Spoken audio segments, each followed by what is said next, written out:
this was the first time they are, let's put it this way, ahead of the US IDMs and be able to execute their technology actually faster and more reliably than the IDMs in US. So yeah, then from that perspective, it is definitely watershed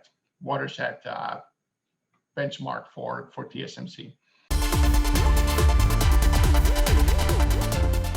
Not really. Of course, TSMC has you know, the important big large customers but also those big large customers have been working very closely with TSMC to secure the capacity they need. As TSMC being a supplier to them has made those commitments to supply them way before the shortages emerged.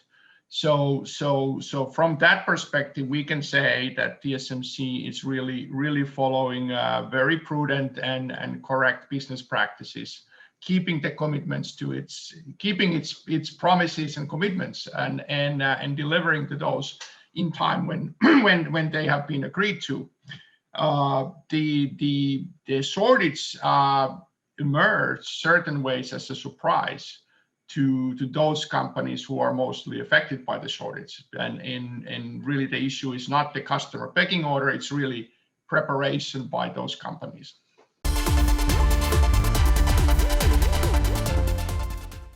The way we understand the US government right now, there is not a huge urgency to ease the restrictions for SMIC. Therefore, we don't think trade sanctions would be eased quite a while, not even to alleviate the shortages. The restrictions apply only US companies.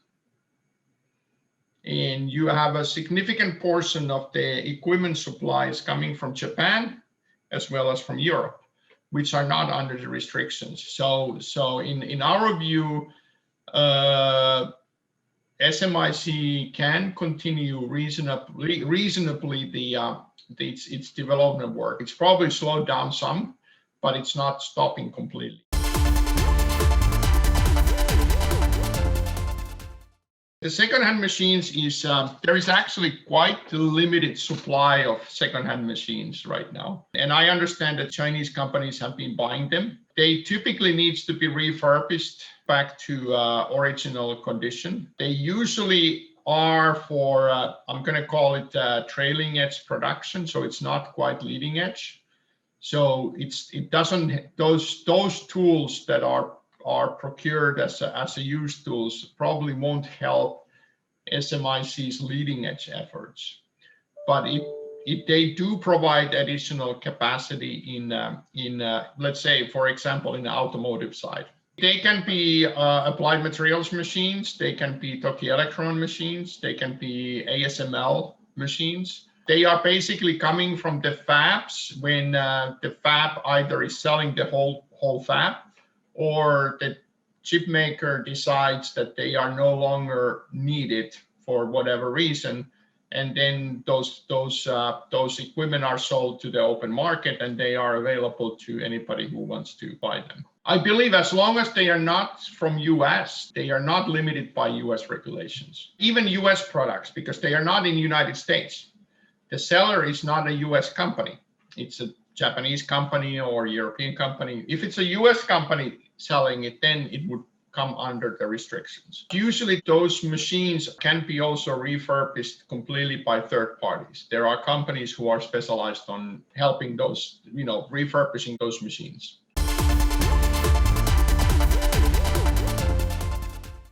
Arizona as a state has emerged extremely business friendly within the United States. So that's basically has been starting to drive the semiconductor companies there.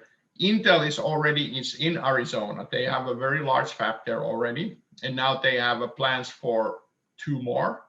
So they are basically having a very large expansion in the current Arizona operations. From that perspective, it's quite natural. It's actually better than going to completely something new, because they already have an established base there. What we will see is most likely, which is going to be quite interesting, and we don't know the details yet, but securing basic utilities, power, water, chemicals. If TSMC builds as it's announced, and if Samsung on top of everything decides to go to Arizona, then there is 3 large projects going on at the same time. So that's going to be a lot of activity, a lot of demand for labor, a lot of demand for skilled labor. Intel, TSMC, and Samsung, they are very experienced to make sure and secure those supplies. They would not start projects until they, as a companies, are comfortable that those issues are resolved.